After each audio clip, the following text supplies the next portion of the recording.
You can build a house with your hands, but a home? That takes a heart. My father said that to me the day I finished my first carpentry job. I remember laughing, wiping the sawdust off my hands, thinking he was just being poetic. Back then, I believed wood was just wood. Cut it, shape it, nail it together, and you've done your job.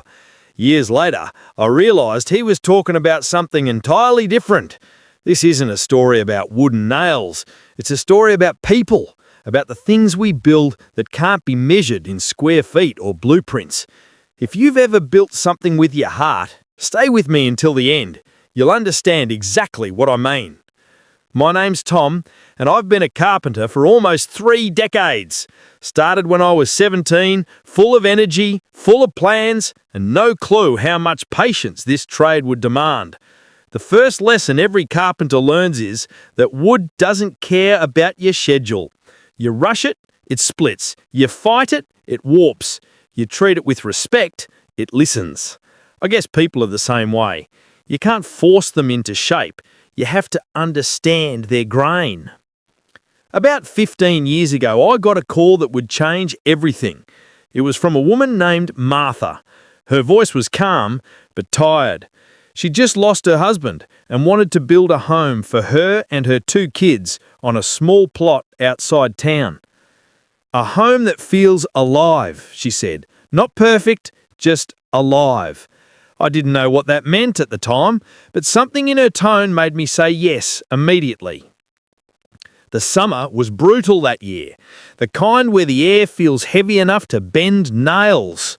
But every morning I'd drive out there, coffee in hand, and start measuring, cutting, sanding.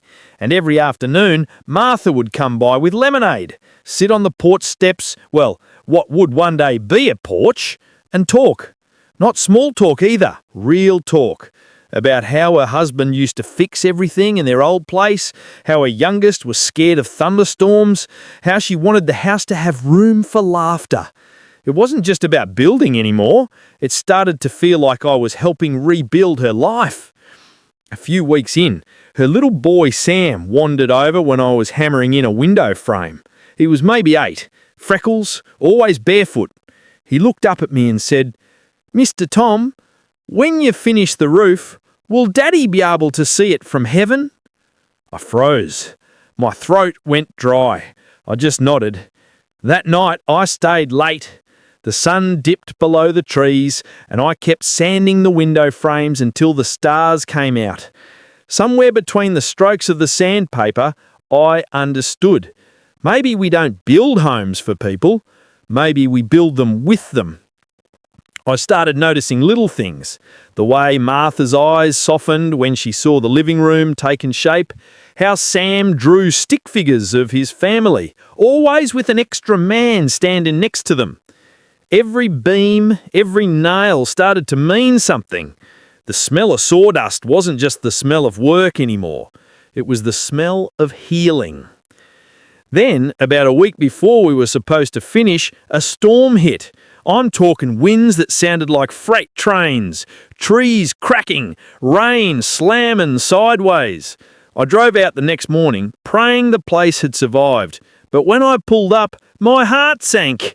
Half the scaffolding was down. Shingles scattered like confetti, water everywhere. It looked like a war zone. I just stood there in the rain, staring. I don't know how long I stayed like that, until I heard a voice behind me. Martha. She was holding an umbrella, her hair plastered to her face, eyes red but steady. She looked at the house, then at me, and said softly, "We'll rebuild." He'd want that. And just like that, we did. Together. We worked side by side for weeks.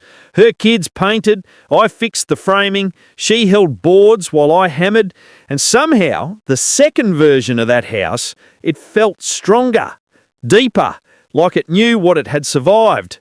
Funny thing about rebuilding, it teaches you what really matters. Not the symmetry, not the finish, but the story behind every mark, every imperfection. The day we finished, the sunset hit those white walls just right. The whole place glowed.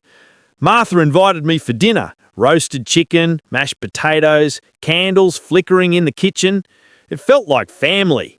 Before I left, she handed me a small wooden box. Inside was an old carpenter's pencil and a folded note. You didn't just build our house, you built what we needed most, a home. I didn't know what to say. I just nodded, said goodnight, and drove off into the quiet. That pencil sits on my workbench to this day. Every time I start a new project, I touch it for luck. A reminder that some jobs don't pay in money, they pay in meaning.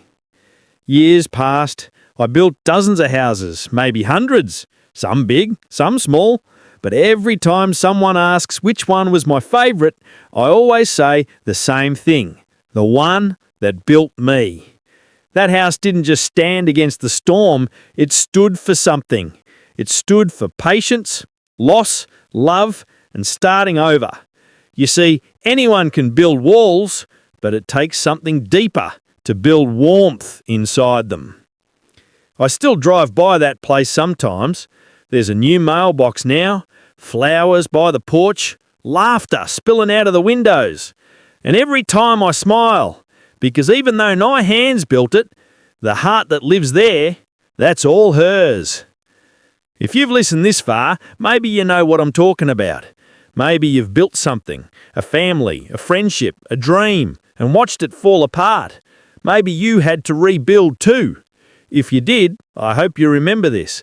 The second version is always stronger, not because it's perfect, but because it knows what it survived. If this story reminded you of someone, a teacher, maybe a friend who helped you build something, share it with them. Stories like these deserve to be passed on. And if you believe that every craft, every job, every act of care tells a story, hit subscribe. That's what we do here. We keep those stories alive. Next time, I'll tell you about the miner who refused to quit. You won't want to miss that one.